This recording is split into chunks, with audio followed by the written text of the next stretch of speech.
The rain hammered against the cobblestones of Boston's North End on the night of October 15, 1990, creating a symphony of isolation that would forever haunt those who remembered. Lauren Mitchell, a 28-year-old investigative journalist for the Boston Herald, had arranged to meet her confidential source at Café Vittoria on Hanover Street at precisely 9:30 p.m. The narrow streets glistened under the amber street lights. The aroma of espresso and fresh pastries mingled with the damp autumn air. Lauren had been working on an exposé about construction bid rigging involving several prominent city contractors and their alleged connections to organized crime. Her editor, Frank Torino, later recalled how excited she seemed about the potential breakthrough in her investigation. The meeting was supposed to last no more than an hour, after which she planned to return to her apartment in Back Bay to write up her notes. Security cameras from Romano's restaurant across the street captured Lauren entering Café Vittoria at 9:28 p.m. Her dark hair pulled back in a ponytail, wearing her signature red wool coat and carrying a leather messenger bag. The footage showed her scanning the crowded cafe before taking a seat at a corner table near the window. She ordered a cappuccino and checked her watch repeatedly, her nervous energy evident even through the grainy black and white surveillance feed. At 9:45 p.m., a tall man in a dark overcoat approached her table and sat down across from her. The angle of the camera obscured his face, but witnesses later described him as well-dressed, possibly in his 40s, with graying hair at the temples. Their conversation appeared intense, with Lauren taking notes in a small notebook she kept in her bag. The man gestured frequently with his hands, suggesting urgency or agitation in their discussion. The last clear image of Lauren showed her leaving the cafe at 10:15 p.m. with the mysterious man, both walking east toward the waterfront. Her cappuccino sat unfinished on the table, steam still rising from the white porcelain cup. The cafe's owner, Giuseppe Marconi, remembered thinking it odd that such an attractive young woman would leave her drink untouched, especially at a cold night. The surveillance footage from the neighboring businesses showed the pair walking together along Hanover Street, but they disappeared from view as they turned onto Battery Street, heading toward the harbor. No cameras covered that particular stretch of road in 1994, creating a blind spot that would prove crucial. The last ping from Lauren's pager occurred at 10:22 p.m., originating from a cell tower near Long Wharf, suggesting she had reached the waterfront area. After that moment, Lauren Mitchell simply vanished tonight. Her roommate, Sarah Chen, became concerned when Lauren failed to return by midnight, especially since she had promised to call if her meeting.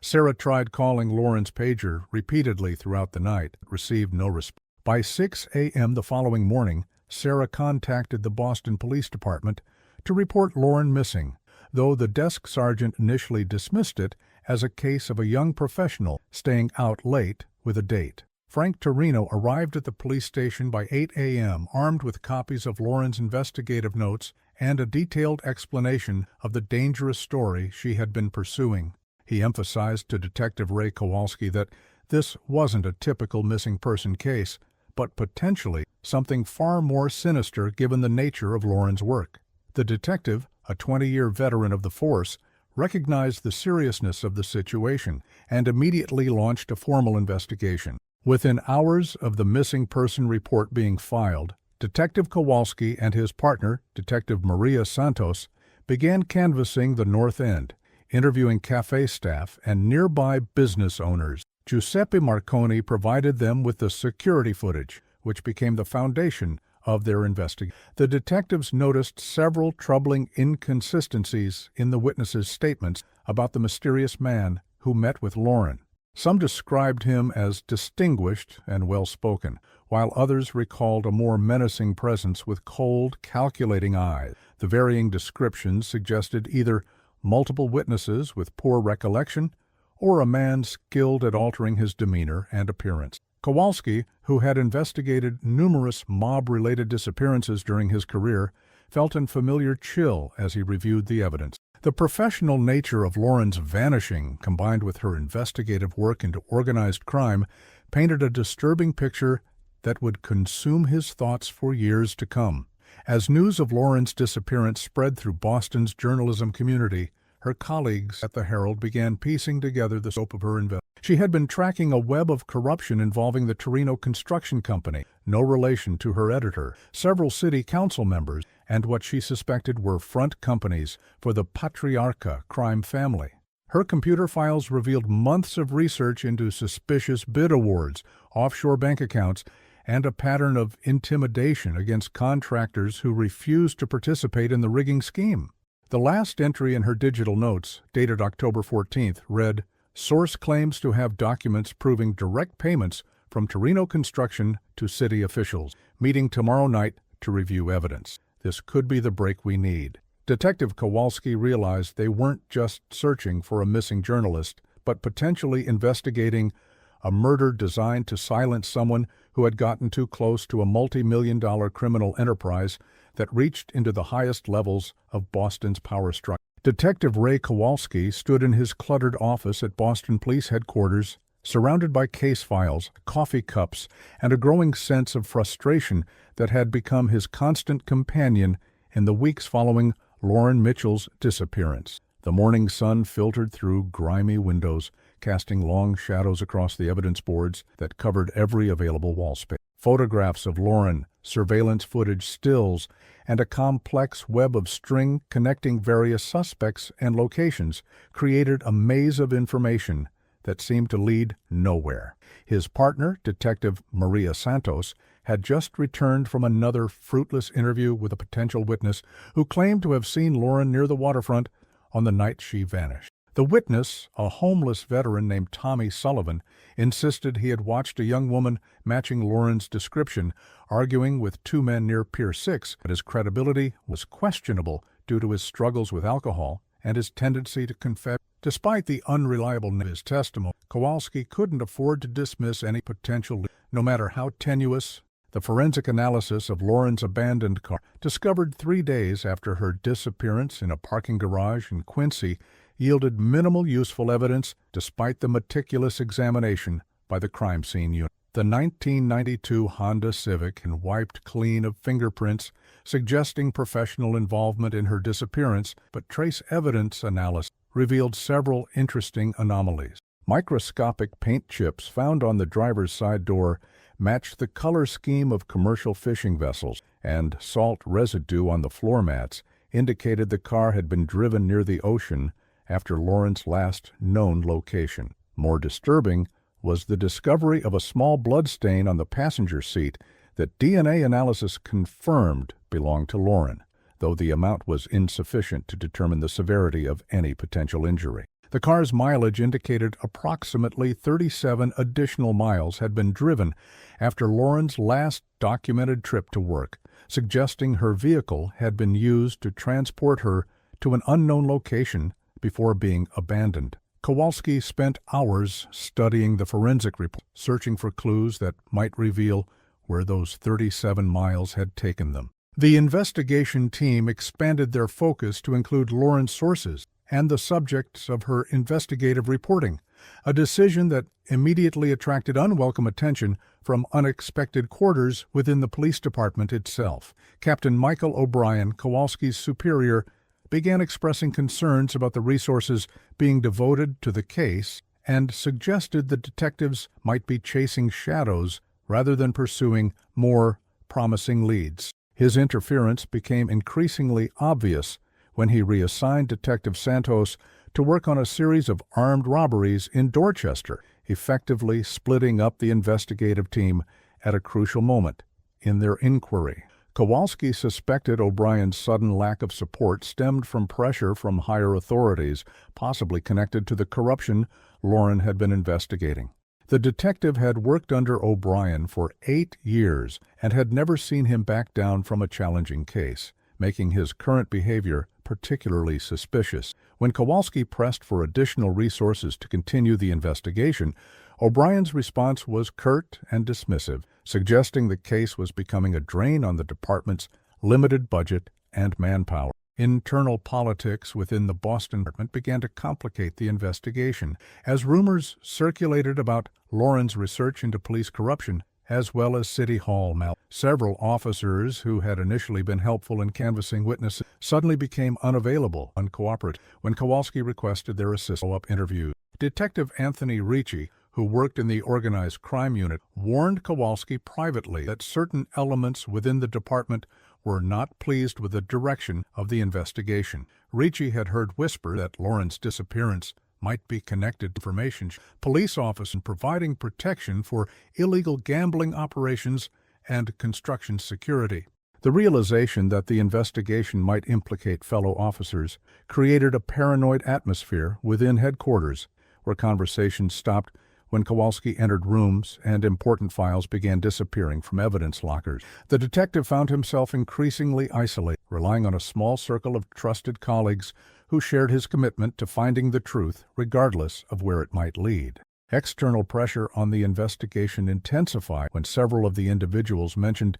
in Lauren's notes hired expensive attorneys who began filing complaints about police harassment and demanding that the investigation be conducted through proper legal channels. Vincent Torino, owner of Torino Construction, retained the services of Marcus Webb, one of Boston's most prominent criminal defense attorneys, who immediately began filing motions to prevent police from examining his client's business records without specific warrants. City Councilman Robert Hennessy, another figure featured prominent in Lauren's research, held a press conference denouncing what he called a fishing expedition designed to smear honest public servants based on the paranoid fantasies of an overzealous reporter. The political backlash created additional obstacles for Kowalski, who found himself spending more time responding to legal challenges than pursuing investigative leads. The Massachusetts Attorney General's office became involved, ostensibly to ensure the investigation was conducted properly,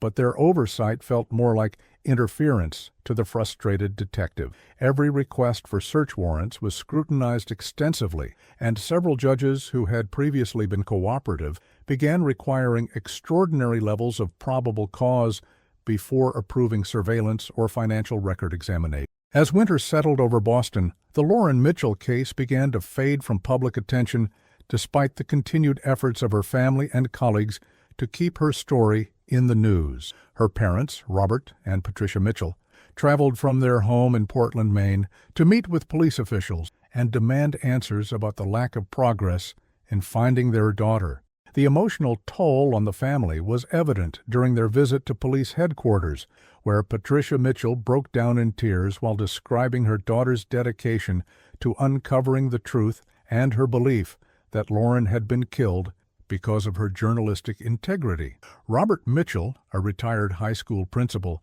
questioned why the police seemed unable to follow obvious leads and suggested that powerful people were protecting those responsible for his daughter's disappearance. Their pain and frustration resonated with Kowalski, who had daughters of his own and understood the agony of not knowing what had happened to a loved one. The detective made a private promise to the Mitchells that he would never stop searching for answers, even if it meant pursuing the investigation on his own time and with his own resources. Their visit strengthened his resolve to continue fighting against the bureaucratic obstacles and political pressure that threatened to bury Lauren's case in a mountain of official indifference. The bitter Boston winter of 1995 brought with it a series of false leads that would torment Detective Kowalski and consume precious investigative resources, while the true perpetrators remained safely hidden behind their web of corruption and violence. A construction worker named Danny Moscato contacted police claiming he had witnessed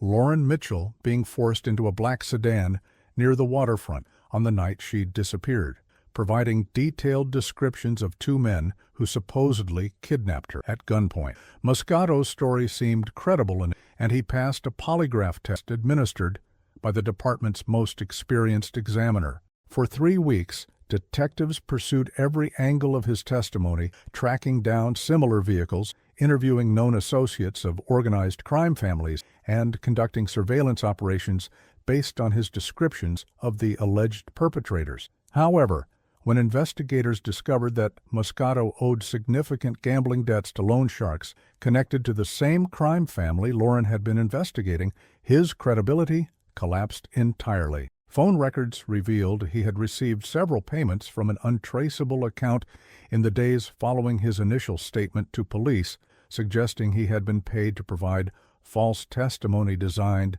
to misdirect the investigation away from the actual crime scene and perpetrator. A breakthrough seemed imminent when federal agents from the Boston FBI office contacted Detective Kowalski with information about a recorded conversation between two suspected members of the Patriarca crime family discussing the reporter problem that needed to be permanently resolved. The surveillance tapes, captured through court-authorized wiretaps as part of an ongoing racketeering investigation, included references to meetings with city officials and concerns about loose ends that could compromise their construction bid-rigging operation. Agent Sarah Morrison, the FBI liaison assigned to coordinate with Boston police on organized crime matters, played portions of the recordings for Kowalski and expressed confidence that the conversations provided crucial evidence in Lauren's disappearance. The federal investigation team prepared search warrants for several properties connected to the crime family,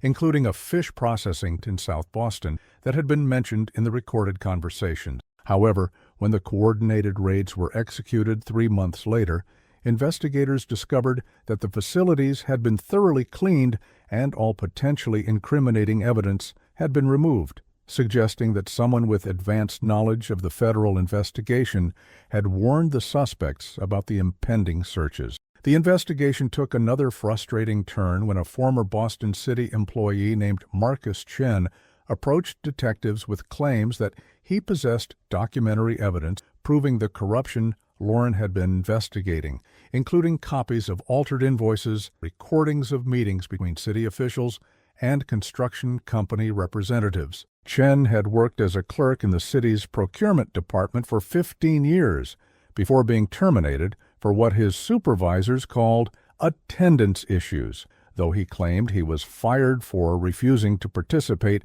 in the document falsification scheme. His allegations appeared to corroborate many of the details in Lauren's research notes, and he produced what seemed to be authentic city documents showing inflated contract awards and suspicious payment authorizations. Kowalski spent weeks verifying Chen's claims and attempting to authenticate the documents he provided, working with forensic accountants and handwriting experts to determine their legitimacy. The investigation consumed hundreds of hours of detective and required coordination with multiple city departments, but ultimately revealed that Chen had fabricated the entire story in an attempt to seek revenge against former colleagues who he blamed for his termination. The forged documents were sophisticated enough to fool initial examinations, but detailed analysis revealed inconsistencies in paper composition and ink formulation that exposed the deception. A particularly cruel false lead emerged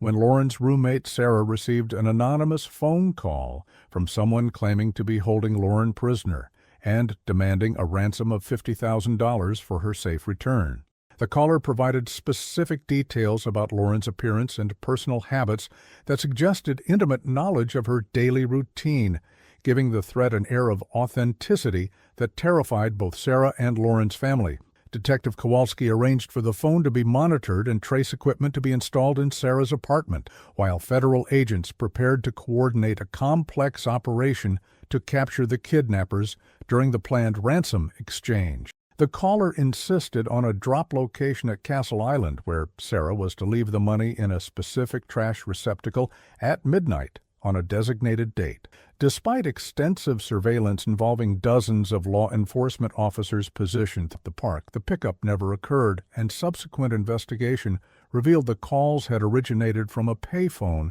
in New York City. The perpetrator had used a sophisticated voice modulation device to disguise his identity and had clearly studied Lauren's case files extensively to provide convincing personal details. But the entire scheme appeared to be designed solely to torment her loved ones and waste police resources rather than actually extort money. The most devastating false lead occurred when human remains were discovered in a construction site in Revere that was connected to companies mentioned in Lauren's investigative notes, creating a media sensation that briefly renewed public interest in her disappearance. The skeletal remains were those of a young woman approximately Lauren's age and height, and preliminary examination suggested the body had been buried for several months, potentially placing the death around the time of Lauren's disappearance. Medical examiner Dr. Elizabeth Harrison conducted extensive forensic analysis while Detective Kowalski worked with the construction site foreman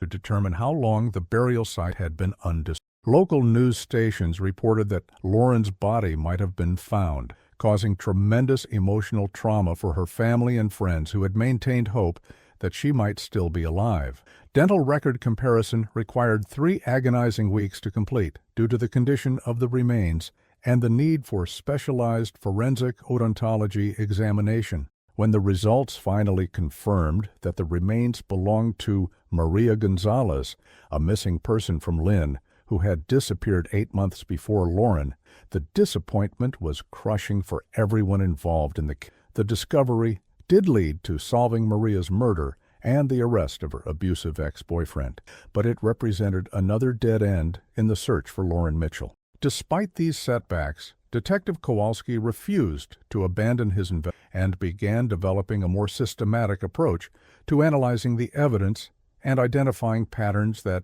might reveal the truth behind Lauren's disappearance. He created detailed timelines of every person mentioned in Lauren's notes, tracking their movements, financial transactions, and communications during the weeks surrounding her vanishing. The detective also began cultivating relationships with federal agents and prosecutors who shared his frustration with the apparent interference in the investigation from within Boston's political and law enforcement establishment. His persistence attracted the attention of Lieutenant Colonel William Hayes from the Massachusetts State Police, who had been conducting his own investigation into public corruption in Boston and had noticed suspicious patterns in several cases that had been dropped or misdirected by local authorities. Hayes offered to share resources and expertise with Kowalski's investigation, providing access to state crime lab facilities and surveillance equipment that might bypass the administrative obstacles the detective had encountered within his own department.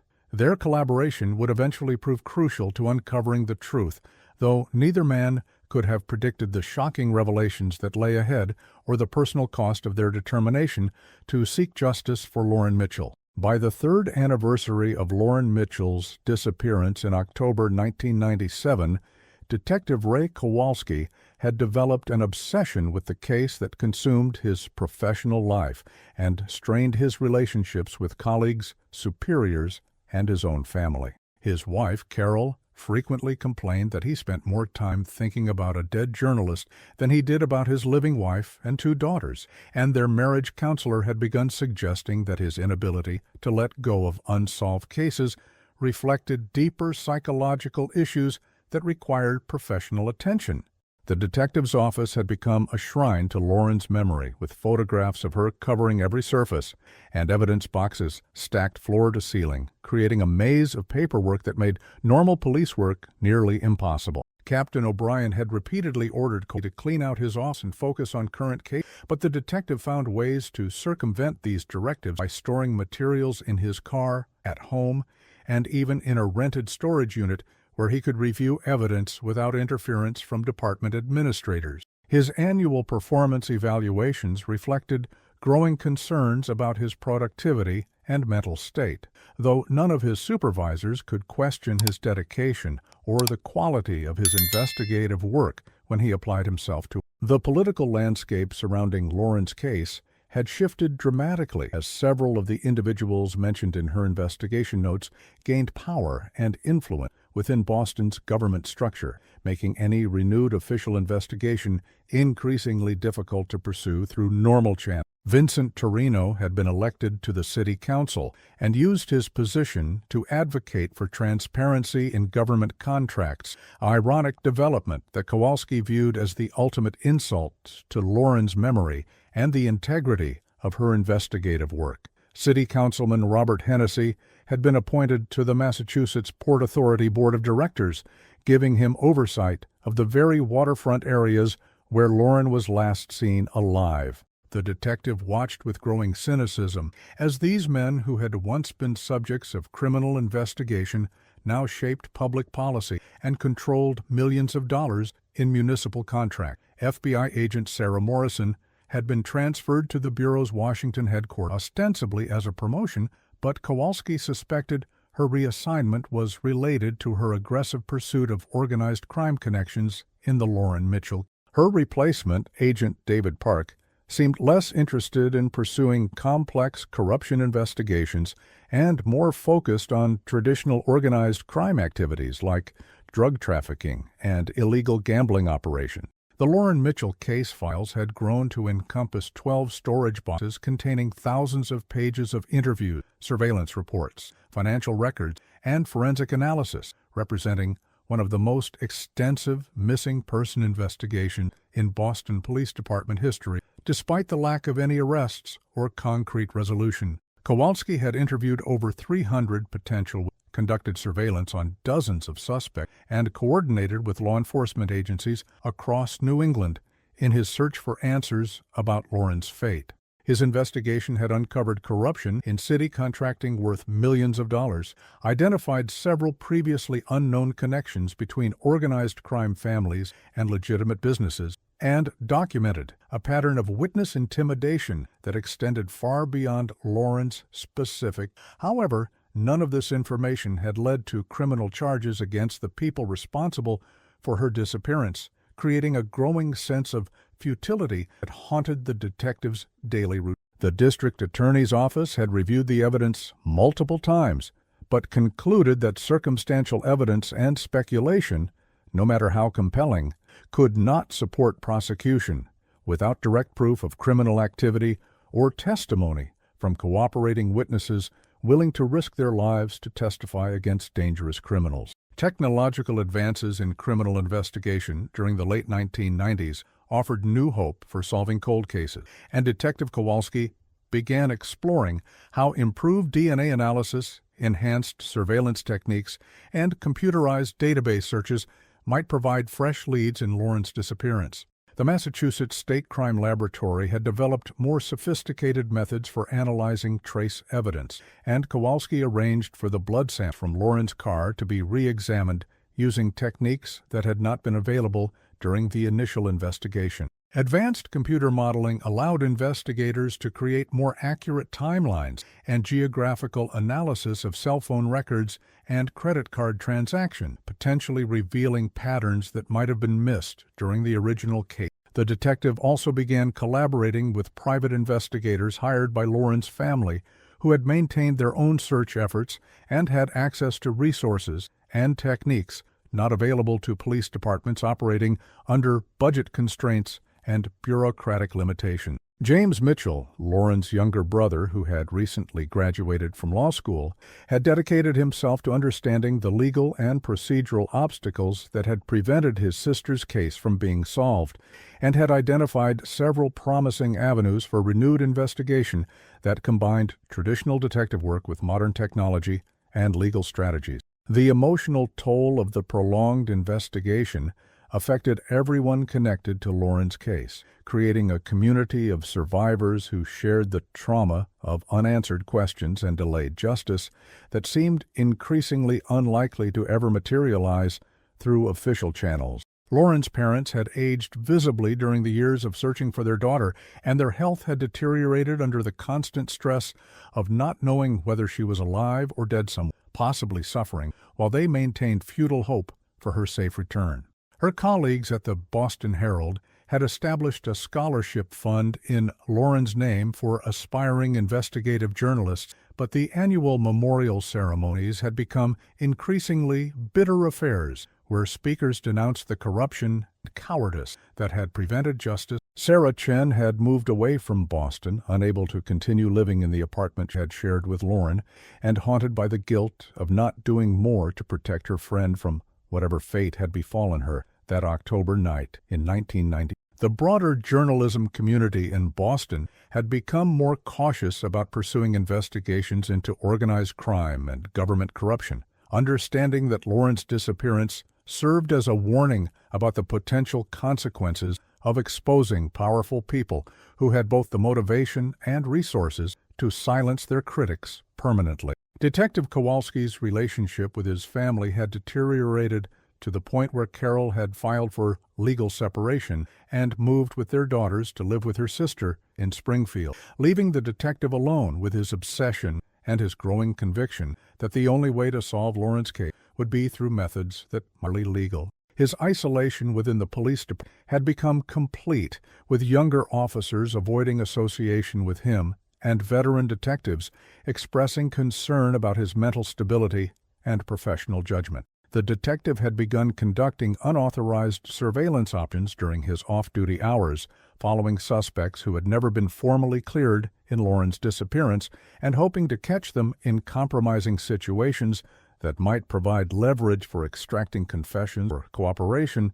His actions bordered on stalking, and several attorneys had filed complaints with Internal Affairs about his behavior, though Captain O'Brien had managed to deflect the most serious allegations by arguing that Kowalski was a dedicated officer whose methods, while unorthodox, had never crossed the line into actual misconduct. The detective understood that his career was effectively over and that his pension and benefits were at risk, but he had reached a point where finding Lauren Mitchell meant more to him than his professional future or personal relationships. The autumn of 2001 brought unexpected changes to the Lauren Mitchell investigation, when a series of arrests in an unrelated federal racketeering case created opportunities for law enforcement agencies to pressure previously untouchable members of organized crime families into cooperation agreements. The FBI's Operation Harbor Lights had successfully penetrated the Patriarcha crime family's Boston operations through an undercover agent who had spent 3 years establishing credibility within their loan sharking and illegal gambling enterprises. Agent Michael Torino, no relation to Vincent Torino of the construction company, had documented extensive criminal activity and recorded hundreds of hours of conversations that would eventually lead to dozens of indictments under the Racketeer Influenced and Corrupt Organizations Act. Among those arrested was Anthony Fat Tony Marinelli, a mid-level associate who had been mentioned peripherally in Lauren's investigative notes as a possible connection between the crime family and legitimate construction businesses. Marinelli faced potential life imprisonment under federal sentencing due to his extensive criminal history and the severity of the charges against him, creating powerful incentives for him to consider cooperation with federal prosecutors in exchange for reduced sentence. Detective Kowalski learned about the arrests through his continued relationship with Lieutenant Colonel Hayes of the Massachusetts State Police, who had maintained his own interest in the corruption Lauren had been investigating and had developed contacts within the federal law enforcement community. Hayes arranged for Kowalski to meet with Assistant U.S. Attorney Jennifer Walsh, who was leading the prosecution in Harbor Lights and who had reviewed the Lauren Mitchell case files as her preparation for the federal trials. Walsh was an experienced prosecutor who specialized in organized crime cases and understood the value of historical investigations in building comprehensive portraits of criminal enterprises that spanned decades of illegal activity. She recognized that Lauren's research had identified patterns of corruption that predated and extended beyond the specific crimes charged in the federal indictments, potentially providing crucial context for understanding the full scope of the criminal conspiracy. Walsh was particularly interested in Lauren's documentation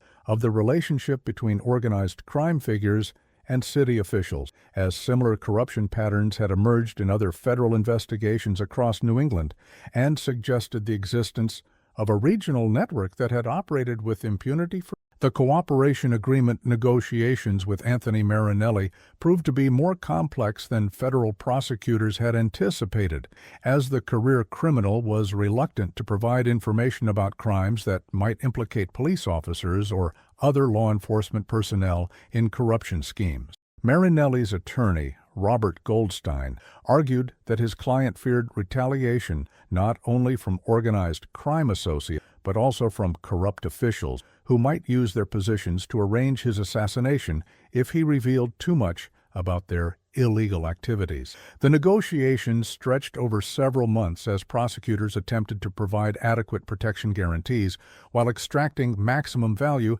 for Marinelli's knowledge of criminal operations throughout the Boston area. During this period, Detective Kowalski worked closely with federal agents to review every aspect of Lauren's investigation that might be relevant to Marinelli's cooperation, identifying specific questions that should be asked about events from 1990 and earlier that might shed light on her disappearance. The detective had spent 7 years accumulating knowledge about the criminal network Lauren had been investigating, and his expertise proved invaluable in developing prosecution strategies that could leverage Marinelli's cooperation most effectively. The breakthrough came in February 2002 when Anthony Marinelli, facing the reality of spending the rest of his life in federal prison, finally agreed to provide comprehensive information about organized crime activities in Boston dating back to the early 1990s. His initial debriefing sessions with federal agents and prosecutors revealed extensive knowledge about the construction bid rigging scheme Lauren had been investigating, including specific details about meetings between crime family representatives and city officials that corroborated many of her research. More significantly, Marinelli admitted to having personal knowledge of discussions within the crime family about the reporter problem and the decision to take permanent action to prevent her investigation from proceeding further. His revelations provided the first direct confirmation that Lauren Mitchell had been murdered rather than simply disappearing, and that her death had been ordered by high-ranking members of the Patriarcha crime family in coordination with corrupt city officials who feared exposure of their illegal activities. The emotional impact Detective Kowalski found, as 7 years of hoping against hope that Lauren might still be alive somewhere, gave way to the grim certainty and killed shortly. Marinelli's cooperation provided federal prosecutors with detailed information about the criminal network operations, but he initially claimed to have only second-hand knowledge about the specific circumstances of Lauren's murder and the identity of the individuals who had carried out the. His cooperation agreement required him to provide truthful and complete information about all criminal activities within his knowledge, but prosecutors suspected he was withholding crucial details about his own involvement in Lauren's death and the subsequent cover-up operation. The negotiation process became a delicate balance between pressuring Marinelli to reveal everything he knew while maintaining his cooperation and protecting his credibility as a witness in future trials. Federal agents conducted multiple polygraph examinations and cross-referenced his statements with physical evidence and other witness testimony to verify the accuracy of his claims. Detective Kowalski was allowed to observe some of these sessions and provide questions based on his extensive knowledge of, though he was frustrated by the slow pace of the process and Marinelli's apparent reluctance to provide complete information about Lauren's fate. The federal investigation's momentum accelerated when prosecutors presented Marinelli with newly analyzed physical evidence that suggested his involvement in Lauren's murder was more direct than he had initially claimed, forcing him to reconsider his cooperation and the extent of his revelations to authorities. Advanced DNA analysis techniques had identified additional biological evidence from Lauren's car that had been overlooked during the original investigation, and comparison with samples from known criminals in federal databases had yielded several potential matches required further investigation. Confronted with the possibility that forensic evidence might eventually link him directly to the crime scene, Marinelli requested additional meetings with his attorney to discuss expanding the scope of his cooperation agreement to include detailed information about Lauren's murder in exchange for guaranteed protection and specific sentencing consideration. The prospect of finally learning the truth about Lauren's fate created intense anticipation among the investigators who had spent years pursuing answers, but also anxiety about the potentially horrific details that might emerge from a full confession by someone who had direct involvement in her death. Detective Kowalski prepared himself emotionally for revelations that might be more disturbing than anything he had imagined during 7 years of investigative disappearance. The arrest of Vincent "Vinny" Torino in March 2002 marked a turning point in the Lauren Mitchell investigation that none of the investigators had anticipated. As the construction company owner, who had been a peripheral figure in the original case, emerged as a central player in both the bid-rigging conspiracy and the journalist's murder. Federal agents had been conducting surveillance on Torino's business operations as part of the broader organized crime investigation when they discovered evidence of money laundering activities involving construction contracts worth over $50 million between 1992. The surveillance team, led by Agent David Park, had been monitoring Torino's meetings with known crime family associates when they recorded conversations discussing the need to eliminate potential witnesses who might threaten the long-term viability of their illegal operations. Advanced audio enhancement technology allowed federal technicians to isolate specific phrases from the recorded conversations, including references to the Mitchell problem and discussions about ensuring that old business stays buried through whatever means necessary. The decision to arrest Torino required careful coordination between federal agents, state police investigators, and selected members of the Boston Police Department who had been cleared of any potential corruption connections through extensive background investigation. Lieutenant Colonel Hayes had identified Detective Kowalski as one of the few local officers who could be trusted with advanced knowledge of the arrest operation, given his years of dedicated work on the Lauren Mitchell and his demonstrated integrity in resisting pressure to abandon the investigation. The arrest team consisted of 12 federal agents, 6 state police officers, and 4 Boston detectives, all equipped with body cameras and recording devices to ensure that every aspect of the operation would be documented for potential use in future legal proceedings. The operation was planned for 6 a.m. on a Tuesday morning when Torino would be at his home in Wellesley, minimizing the risk of civilian involvement and maximizing the element of surprise that might prevent him from destroying evidence or contacting associates about the federal investigation. Torino's reaction to his arrest revealed the arrogance and sense of invincibility that had characterized his criminal activities for over a decade, as he initially attempted to intimidate the federal agents with threats about his political connections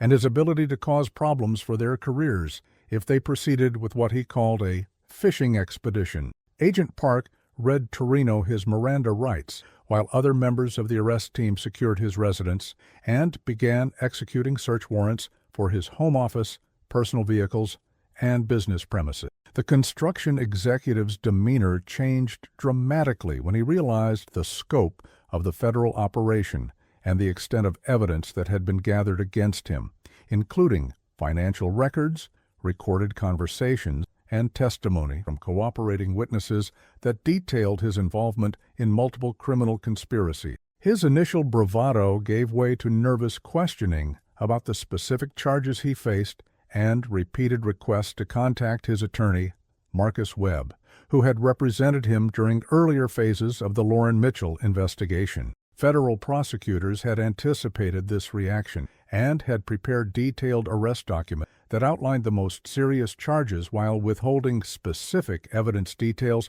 that might compromise ongoing investigations or reveal the identities of cooperating witnesses. The search of Torino's properties yielded a treasure trove of evidence that exceeded investigators' expectations and provided crucial corroboration for much of the information that had been developed through the federal organized crime investigation. Hidden in a concealed safe in Torino's home office, agents discovered handwritten ledgers documenting illegal payments to city officials, coded communications with known crime family members, and detailed records of construction projects that had been awarded through fraudulent bidding process. More significantly, investigators found copies of Lauren Mitchell's published articles with extensive handwritten notes in the margins, suggesting that Torino had been monitoring her investigation closely and had identified specific aspects of her reporting that posed threats to his criminal operations. A sophisticated document shredding system in his business office had been used extensively in recent months, but forensic specialists were able to recover partially destroyed papers that included references to meetings with organized crime associates and discussions about neutralizing threats to their ongoing enterprise. Computer analysis revealed that Torino had attempted to delete electronic files related to his construction business, but federal technicians were able to recover hundreds of emails and financial records that demonstrated the extent of his illegal activities. The psychological pressure of facing potential life imprisonment under federal racketeering statutes began to affect Torino's mental state within days of his arrest, as the reality of his situation became clear through meetings with his attorney and prosecutor, who outlined the strength of the evidence against him. Marcus Webb, who had successfully defended Torino against earlier allegations of corruption, advised his client that the current federal case presented challenges that were fundamentally different from previous legal problems that had been resolved through political influence and witness intimidation. The federal investigation had been conducted with meticulous attention to preventing leaks or interference, and the evidence against Torino included recorded conversations, financial documents, and testimony from multiple cooperating witnesses who had already provided detailed information about his criminal activities. Webb explained that the federal sentencing guidelines for racketeering convictions were mandatory and allowed little discretion for judges to impose lenient sentences, especially for defendants with leadership roles in criminal organization. The attorney's assessment was brutally honest. Torino faced the possibility of spending the remainder of his life in federal prison unless he could provide prosecutors with information valuable enough to justify a cooperation agreement. The isolation of federal custody at the Plymouth County Correctional Facility proved to be particularly difficult for Torino, who had grown accustomed to the privileges and respect that his wealth and criminal connections had provided throughout his adult life. His cell was monitored continuously by federal marshals, and his communications were restricted to prevent him from coordinating with associates who might attempt to intimidate witnesses or obstruct the ongoing investigation. The psychological evaluation conducted by federal authorities indicated that Torino was experiencing significant anxiety and depression as he contemplated the destruction of everything he had built through decades of criminal activity. His family members were also facing scrutiny from federal investigators as prosecutors explored the possibility that his wife and adult children might have been involved in money laundering activities or other aspects of his criminal enterprise. The comprehensive nature of the federal investigation meant that Torino's inner world was collapsing around him, creating emotional pressure that complemented the legal jeopardy he faced and potentially making him more receptive to cooperation overtures. Detective Kowalski was allowed to observe Torino during his initial court appearances and was struck by the dramatic change in the man who had once seemed untouchable due to his political connections and criminal association. The confident businessman who had dismissed earlier investigations as nuisance had been replaced by a nervous defendant who appeared to have aged years in the weeks since his arrest. Kowalski had spent nearly 8 years imagining this moment when one of the people responsible for Lauren Mitchell's disappearance would finally face justice, but the reality was more complex than his fantasies of vindication suggested. The detective understood that Torino's arrest was only the beginning of a process that might eventually lead to answers about Lauren's fate, but which could also result in plea bargains and compromises that fell short of full accountability for her murder. The federal prosecutors had made it clear that their primary objective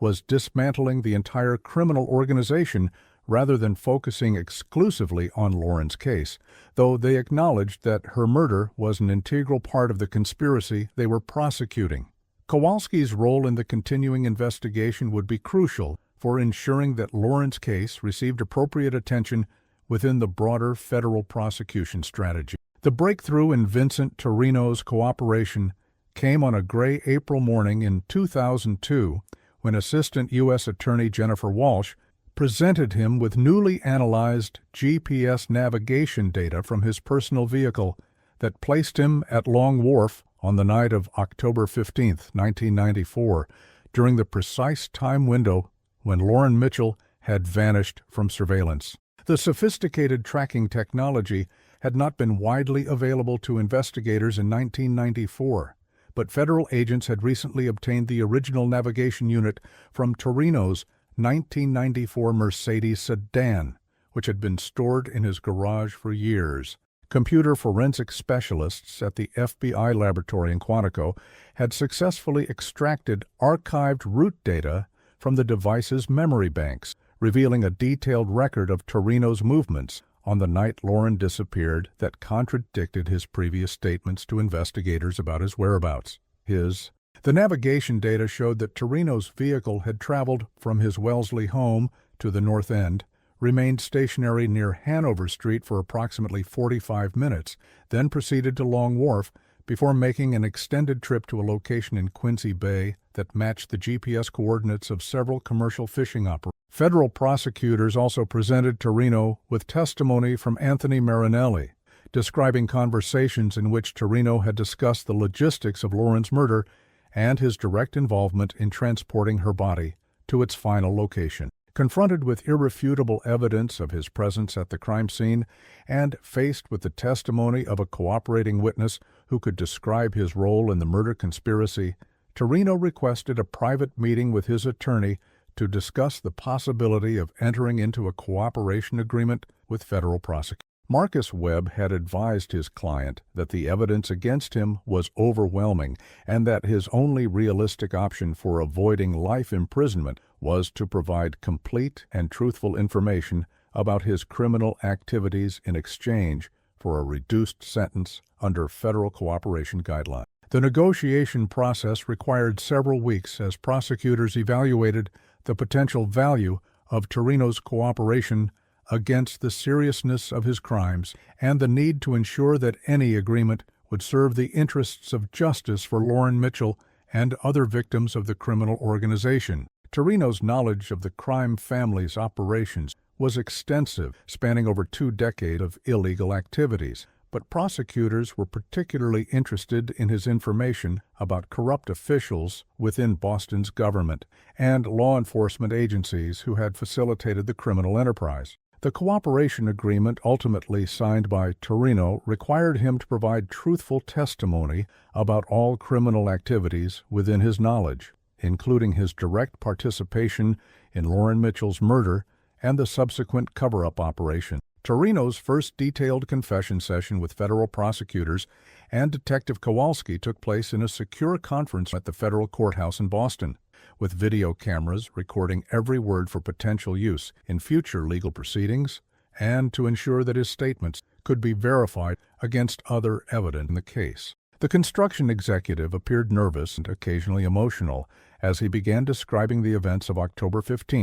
1994, starting with his receipt of a phone call from Salvatore Sal Benedetto, a high-ranking member of the Patriarca crime family who served as the liaison between the organized crime group and their legitimate business associates. Benedetto had informed Torino that the journalist Lauren Mitchell posed an immediate threat to their entire operation due to her investigation into construction bid rigging and her apparent possession of financial documents that could lead to federal prosecution of the entire criminal network. The crime family leadership had decided that Lauren needed to be eliminated quickly and permanently, and they required Torino's assistance due to his knowledge of investigation and his legitimate business that could provide cover. Torino acknowledged that he had been monitoring Lauren's work for months through contacts within city government and had become increasingly concerned about the scope of her investigation and its potential impact on his construction business. The details of Lauren Mitchell's final hours emerged through Torino's confession in horrifying clarity that exceeded even Detective Kowalski's most pessimistic expectations about the cruelty and premeditation involved in her murder. Torino revealed that he had been the mysterious man who met with Lauren at Café Vittoria on the night she disappeared, using his legitimate business credentials and professional appearance to gain her trust during what she believed was a meeting with a confidential source who could provide evidence of corruption that he contracted. He had convinced Lauren to leave the cafe with him by claiming that he had additional documents in his car that would corroborate her investigation, and she had accompanied him voluntarily, believing that she was about to receive information that would complete her exposé of the bid-rigging scheme. Torino drove Lauren to Long Wharf, where Sal Benedetto and 2 other crime family associates were waiting in a separate vehicle. ostensibly to provide additional verification of the information that Torino was sharing with her. When Lauren realized that deceived and attempted to, the crime family members subdued her and forced her into their vehicle, while Torino retrieved her car from the cafe and followed them to ensure that no evidence of her presence would be left behind at the original meeting location. The murder itself took place aboard a commercial fishing vessel owned by a crime family associate, where Lauren was interrogated about the extent of her investigation, the location of her research materials, and the identity of other sources who had provided her with information about the criminal conspiracy. Torino's voice broke as he described Lauren's courage and defiance even in the face of certain death, as she refused to provide information that might have led to the identification and elimination of other potential witnesses against the criminal organization. The crime family members subjected Lauren to physical torture in an attempt to extract information about her investigation, but she maintained her refusal to cooperate even as her situation became increasingly desperate. Torino claimed that he had not participated directly in the physical violence, but had remained present throughout the interrogation to provide information about Lauren's investigation and to help identify questions that might yield useful information. After several hours of unsuccessful interrogation, Sal Benedetto made the decision to proceed with Lauren's execution, shooting her once in the head with a .38 caliber revolver before ordering his associates to dispose of her body in Massachusetts Bay, where it would never be recovered. Torino's detailed knowledge of these events, combined with his admission of direct participation in the crime, provided prosecutors with the first comprehensive account of Lauren Mitchell's final hours and the brutal circumstances of her death. The cover-up operation that followed Lauren's murder demonstrated the sophisticated nature of the criminal organization and their extensive connections within Boston's law enforcement and political establishment, as described by Torino during subsequent confession sessions, revealed the full scope of the conspiracy to conceal. Torino had been responsible for disposing of Lauren's car in Quincy after cleaning it extensively to remove physical evidence, though the criminals had overlooked some trace materials that would later be discovered by forensic specialists. The crime family had also arranged for false witnesses to provide misleading information to investigate, including the construction worker Danny Moscato, whose fabricated testimony had consumed weeks of Detective Kowalski's time during the early phases of the investigation. Corrupt officials within the Boston Police Department had provided regular update progress to crime family representatives, allowing them to stay ahead of law enforcement efforts and to identify potential threats to security. Torino specifically named Captain Michael O'Brien as a regular recipient of payments from the criminal organization in exchange for information about police investigations and for his assistance in redirecting investigative resources away from the revelation that Lauren's investigation and sabotage from within the police department itself explained many of the frustrations and obstacles that Detective Kowalski had encountered during his years of pursuing the case. The complete scope of the criminal conspiracy emerged through months of additional confession sessions as Vincent Torino provided prosecutors with detailed information about the network of corruption that had protected Lauren Mitchell's killers for nearly 8 years while they continued their illegal activities with impunity. Federal investigators learned that the bid-rigging scheme Lauren had been investigating was merely one component of a much larger criminal enterprise that included money laundering, political corruption, witness intimidation, and multiple murders designed to maintain the organization's secrecy and control over lucrative illegal markets. Torino's cooperation revealed that at least 6 other individuals had been murdered or had disappeared under suspicious circumstances between 1990 and 2001, all of whom had posed potential threats to the crime families or had possessed information that could have led to law enforcement. The systematic nature of these eliminations demonstrated that Lauren's murder was not an isolated incident, but part of a deliberate strategy to maintain criminal control through violence and intimidation that extended throughout Boston's construction industry and into multiple levels of city government. Detective Kowalski experienced a complex mixture of vindication and horror as Torino's confessions confirmed many of the suspicions and theories that had driven his investigation for years, while revealing details about Lauren's final hours that were more disturbing than anything had imagined. Just moments of speculation about her. The detective had maintained hope throughout the investigation that Lauren might still be alive, possibly being held captive or having been forced to assume a new identity to protect herself from the criminals she had been investigating. Torino's detailed description of her interrogation, torture, and execution destroyed those remaining hopes while providing the closure that Lauren's family had desperately needed for years. Kowalski found himself struggling with feelings of guilt about his inability to solve the case sooner and prevent Lauren's suffering, even though rational analysis indicated that the extensive corruption within his own department had made a successful investigation without the federal resources and legal authorities had finally brought Torino. The detective began working with department psychologists to process the emotional trauma of learning the truth about a case that had consumed his professional life and damaged his personal relationships for nearly a decade. The technical evidence that had ultimately led to Torino's capture and confession represented a breakthrough in the application of emerging forensic technologies to cold case investigation, demonstrating how advances in computer science and data recovery could provide crucial evidence years after crimes had been committed. The GPS navigation data that placed Torino at the crime scene had been considered irretrievable by investigators in 1994, but improvements in digital forensics had allowed federal technicians to extract archived information from electronic devices that appeared to be permanently damaged or wiped clean. Similarly, enhanced DNA analysis technique had identified biological evidence from Lauren's car that had been overlooked during the original investigation, providing prosecutors with scientific proof of the connection between suspected perpetrators and the crime scene. Cell tower records that had been incomplete or inaccessible in 1994 were reanalyzed using modern database techniques, revealing communication patterns between Torino and his crime family associate during the period surrounding Lauren's murder. The successful application of these technologies to the Lauren Mitchell case would later serve as a model for federal cold case investigations throughout New England and demonstrate the value of preserving evidence even when initial analysis fails to yield useful results. The revelation of corruption within the Boston Police Department created a crisis of confidence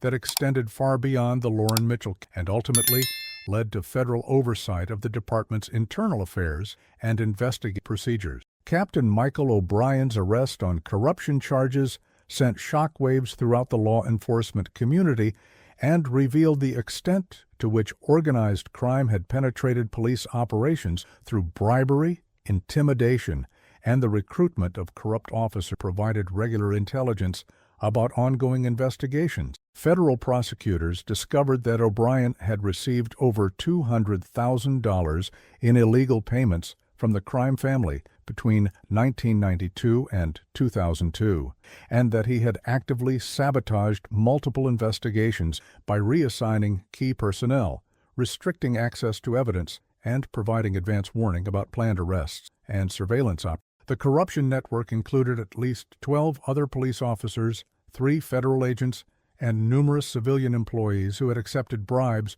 or had been compromised through blackmail schemes designed to ensure their cooperation with criminal activity. Detective Kowalski's isolation within the department and the obstacles he had faced during his investigation were finally explained by the discovery that he had been systematically undermined by colleagues who were working to protect the very criminals he was trying to arrest. Lauren Mitchell's investigative notes, preserved by her editors at the Boston Herald and analyzed extensively by federal prosecutors, provided crucial corroboration for many of Torino's confessions and demonstrated the remarkable accuracy of her reporting despite the dangers and obstacles she had faced during her investigation. Her research had identified most of the key players in the criminal conspiracy, documented the financial mechanisms used for money laundering and bribery, and established timelines that matched the information provided by cooperating witnesses years later. The quality and precision of Lauren's journalism impressed federal investigators who recognized that her work had been more thorough and accurate than many official law enforcement investigations. despite her lack of access to surveillance equipment, financial databases, and other resources available to police agencies. Her editors provided prosecutors with copies of unpublished articles and research materials that Lauren had been preparing at the time of her disappearance, including detailed profiles of corrupt officials and evidence of their connections to organized crime activity. The posthumous publication of Lauren's complete investigation created a media sensation and renewed public interest in the case, while providing a lasting testament to her courage and dedication as an investigative journalist who had died pursuing the truth about corruption infected multiple levels of Boston's government and law enforcement. The psychological profile of Lauren Mitchell that emerged from testimony by her family, friends, and colleagues painted a picture of a dedicated professional who had understood the risks associated with her investigation, but had been committed to exposing corruption regardless of the personal consequences she might face. Her brother James testified that Lauren had expressed concerns about her safety during the weeks preceding her disappearance, but that she had been determined to complete her investigation and had believed that publishing her findings would provide some protection retaliation by making her too visible to eliminate safely. Her roommate Sarah Chen described Lauren's excitement, the potential breakthrough represented by her meeting on October 15, 1994, and her confidence that the information she expected to receive would provide the final pieces of evidence needed to support criminal prosecutions of the individuals she had been investigating. Detective Kowalski was particularly moved by testimony from Lauren's parents about their daughter's lifelong commitment to justice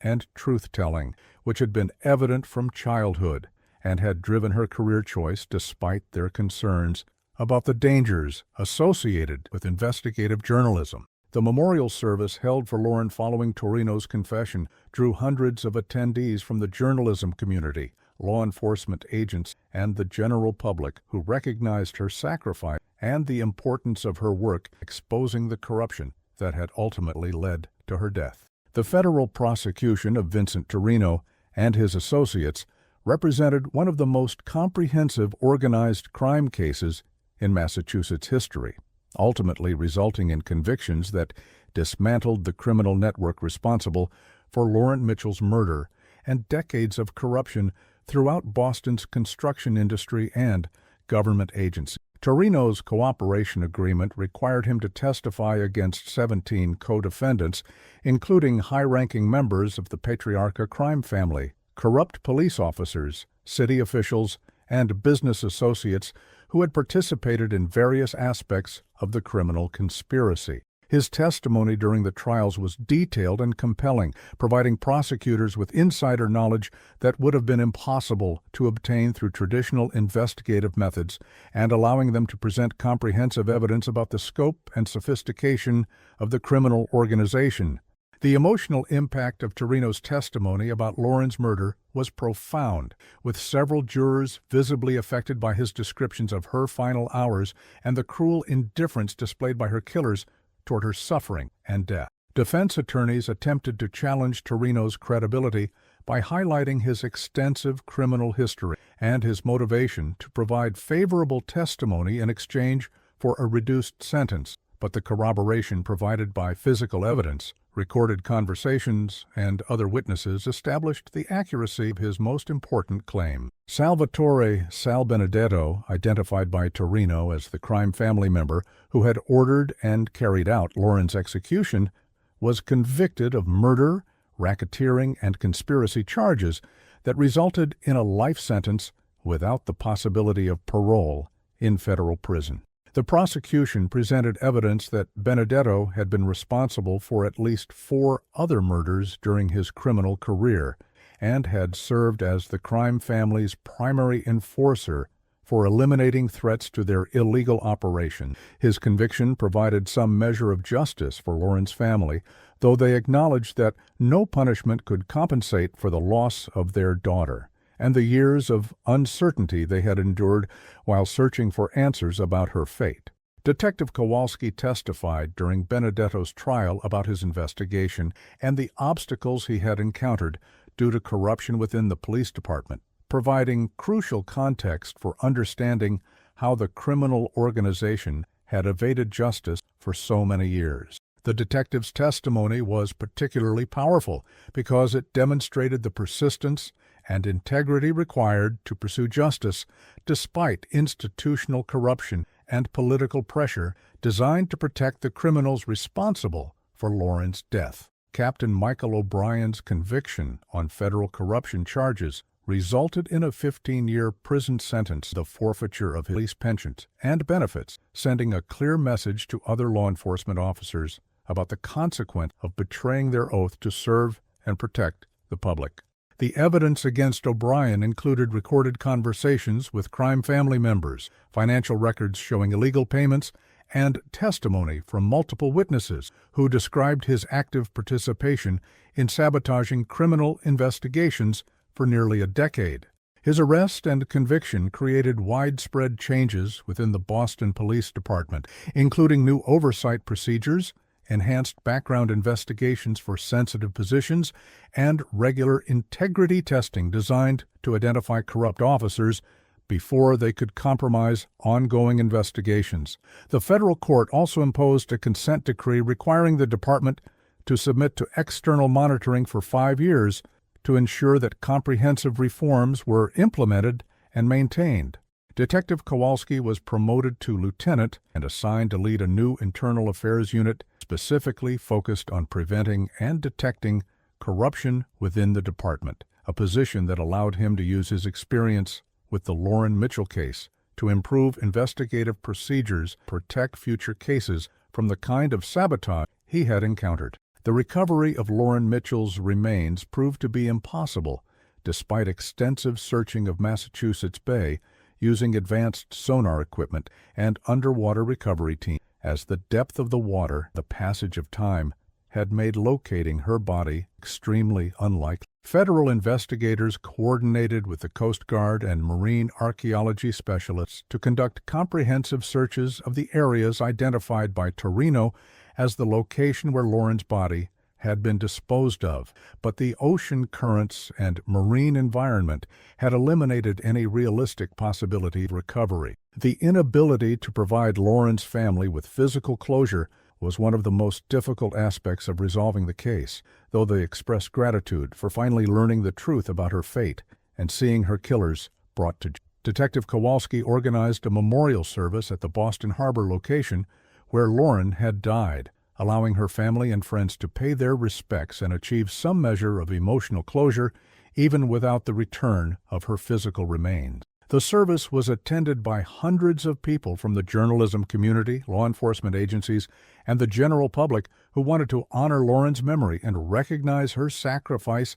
in pursuing the truth about corruption that had infected multiple levels of Boston's government and criminal justice. The broader impact of the Lauren Mitchell extended throughout the law enforcement community as federal agencies implemented new procedures for investigating organized crime and public corruption while protecting the integrity of their operations from internal sabotage. The case demonstrated the importance of federal oversight in situations where local corruption might compromise traditional investigative approaches, and it established precedents for interagency cooperation that would prove valuable in future complex criminal investigations. The FBI developed new training programs based on lessons learned from the Lauren Mitchell investigation, focusing on techniques for detecting and preventing corruption within law enforcement agencies and methods for protecting sensitive investigations from compromise by corrupt officials. The case also led to legislative reforms at the state level,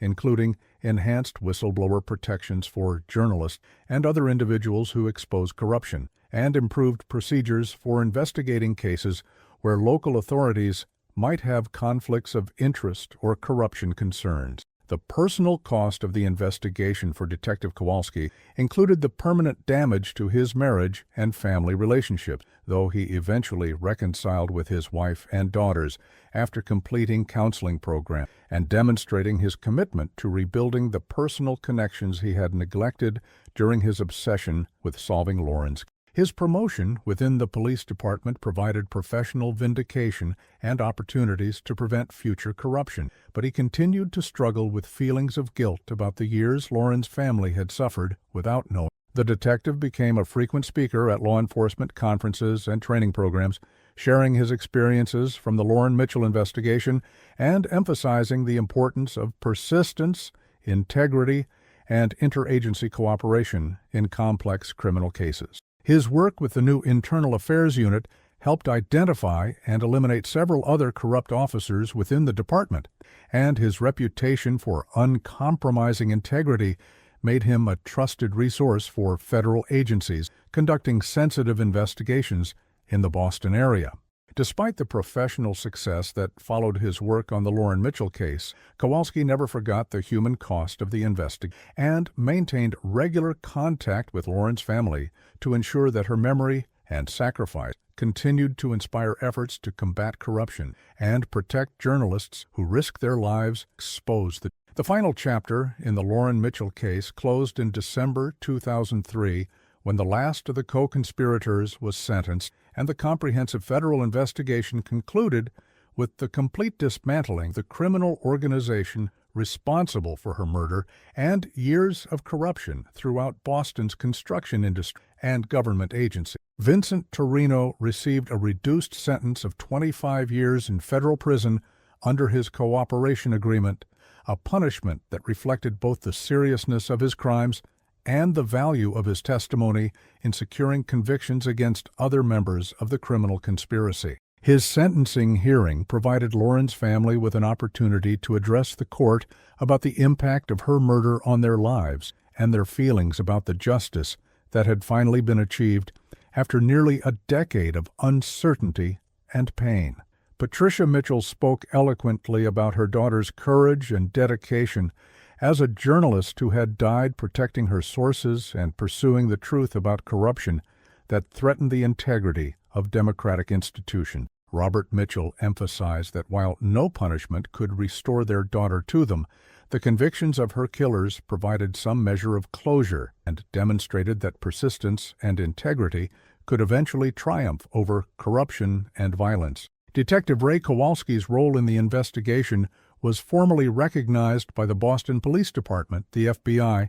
and the Massachusetts Attorney General's Office through a series of awards and commendations that acknowledged his dedication to pursuing justice despite the obstacles created by departmental corruption and political pressure. The detective had spent nearly 10 years of his career working on the Lauren Mitchell case, sacrificing personal relationships and professional advancement to maintain his investigation when other officers and supervisors had attempted to discourage or redirect his persistence had been crucial to preserving evidence and maintaining institutional memory about the case during the years when it appeared unlikely to be solved through conventional investigative methods. The federal prosecutors who had ultimately brought Lauren's killers to justice acknowledged that Kowalski's work had provided essential foundation for their successful prosecution, and his cooperation during the federal investigation had been instrumental in developing the evidence needed to secure convictions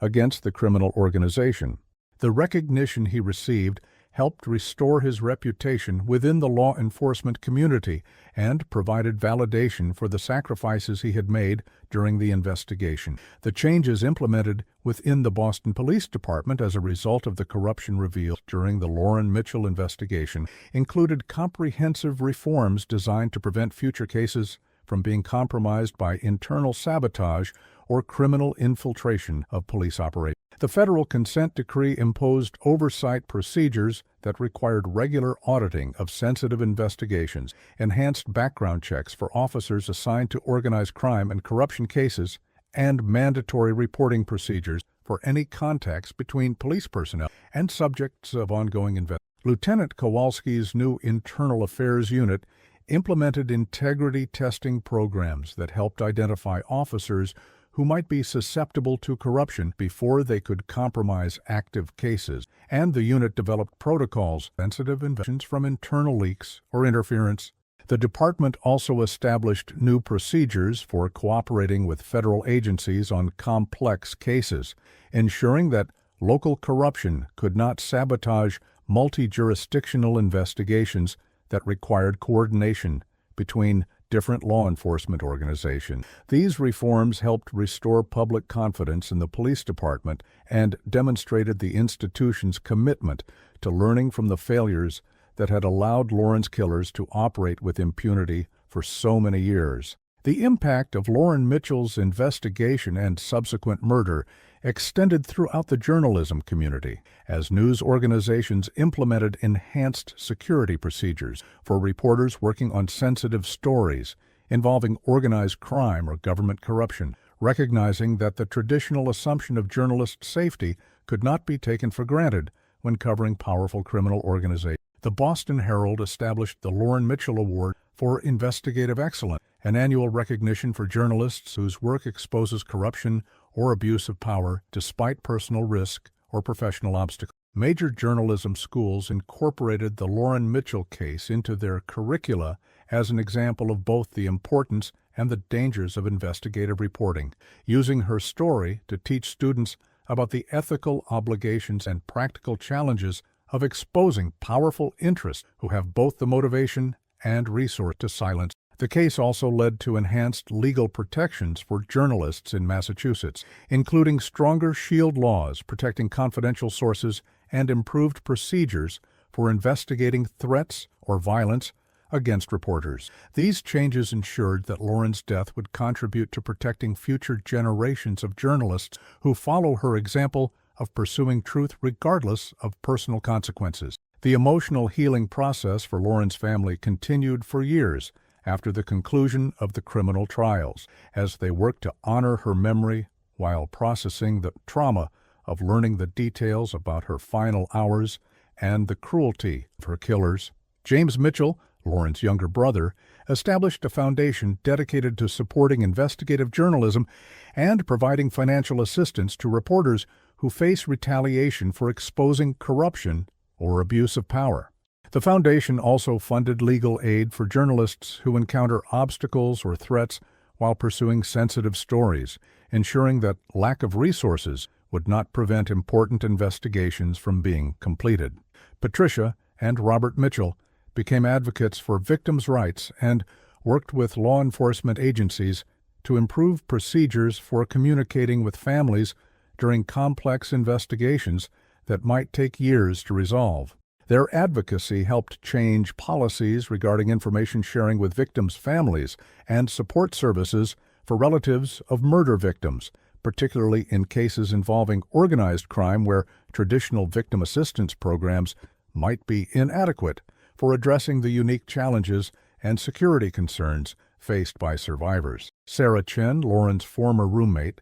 had moved away from Boston during the years when the case remained unsolved, but she returned to attend the memorial service following the convictions of Lauren's killers and to participate in the dedication of a scholarship fund established in her friend's honor. The scholarship provided financial assistance to students pursuing careers in investigative journalism, with preference given to those committed to exposing government corruption and organized crime activity. Sarah's participation in establishing the scholarship represented her way of ensuring that Lauren's commitment to truth and justice would continue to inspire future generations of journalists who shared her dedication to holding powerful interests accountable for their actions. Detective Kowalski maintained contact with Lauren's family and friends throughout the years following the case's resolution, providing them with updates about imprisoned criminals and ensuring that Lauren's sacrifice continued to be remembered within the law enforcement community. His friendship with the Mitchell family became a source of mutual and healing, as they shared the satisfaction of knowing that justice had finally been achieved and that Lauren's work had contributed to exposing and dismantling a criminal organization that had corrupted multiple levels of government and threatened the integrity of democratic institutions. The legacy of Lauren Mitchell's courage and the investigation that brought her killers to justice served as a lasting reminder that truth and justice, while sometimes delayed, could ultimately prevail over corruption and violence when dedicated individuals refused to abandon their pursuit of accountability, regardless of the personal cost or professional obstacle they might encounter.